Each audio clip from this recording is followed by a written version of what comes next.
So here I am 14 years later since the first Incredibles movie came out. I was 24 at the time.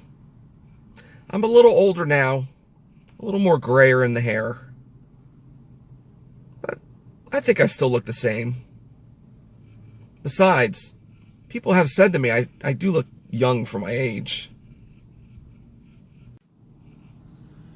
What's up, everyone? Movie Mania Nick here. As you can see by my intro there, I went to go see Incredibles 2. It starred Craig T. Nelson as Mr. Incredible, Holly Hunter as Elastigirl, and Samuel L. Jackson as Frozone. And the director was Brad Bird. And get this, guys, if you didn't know, Brad Bird, the director, does the voice of Edna E. Mode.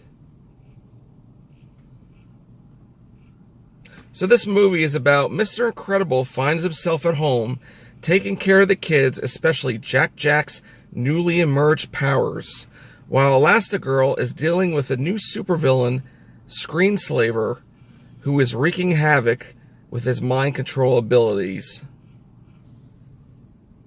Alright guys, I saw this movie and I really enjoyed it. It is rated PG. I mean, of course it's a PG movie, but I do have to admit though, this feels a little darker than the first Incredibles movie. But it was good. Tons of action. There was more Frozone in it. And it felt like more of a woman type of movie between Elastigirl, kind of like woman power, empowerment, if you get my drift, which is good. What I'm trying to say is basically it was more toward, I would say, Elastigirl than Mr. Incredible. I mean, I have to admit, Pixar did another really good job. You could tell from the first movie to this movie how more realistic it looks, because technology has changed in the past 14 years. Trust me on that. Computer-wise, animation-wise, picture-wise. The storyline was great. The sense of humor in it was good. Jack. It was hysterical. I could definitely tell, well, I could definitely see now what everybody was talking about between Jack and the raccoon. I'm not going to say it. You have to see it. It's funny. It was really funny. I did laugh at that part.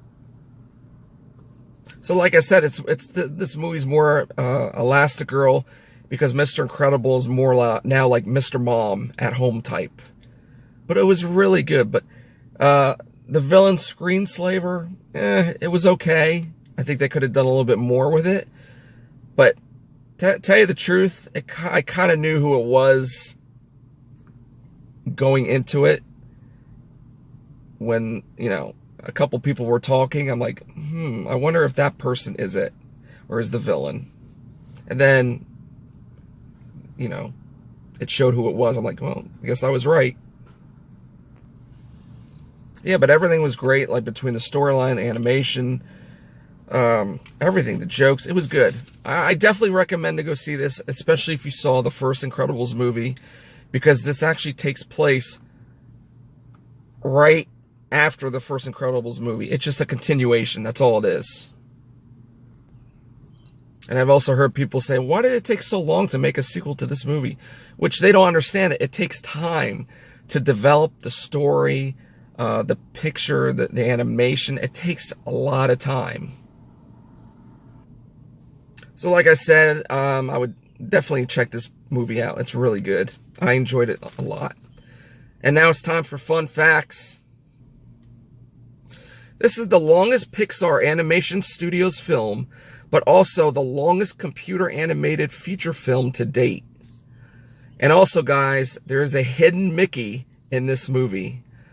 Basically, the spirals on Screenslaver's hypnosis machine form a slightly lopsided Mickey Mouse.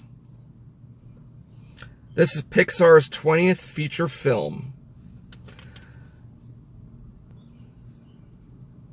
Several Pixar producers and animators studied at California Institute of the Arts in classroom A113, and this number appears in every Pixar film, and it definitely appears in this film. I'll give you a little hint near the end. That's all I'm going to say. The appearance of The Outer Limits from 1963 and Jonny Quest from 1964 on the TV confirms the film's time frame as the fall of 1964. And also, I mean, you can tell by the people how they act, how they dress, what kind of cars they drive. It's kind of obvious. Also, when DevTech is first revealed on screen, look to the left of the tall tower. You can see a faint bat signal in the clouds. And it was there. I saw it.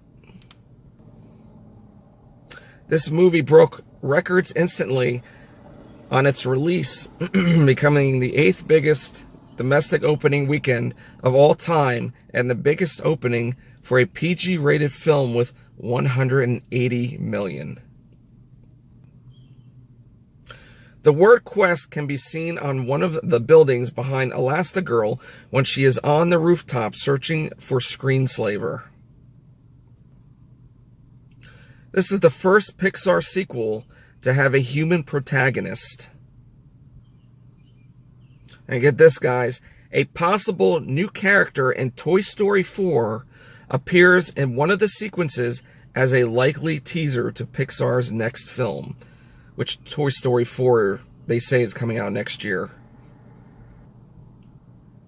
And finally, Jack Jack has 17 superpowers. And that's it, guys. I hope you enjoyed this movie review. Like I always say, like, share, support. And I'll see you guys later. And be excellent to each other. And party on, dudes.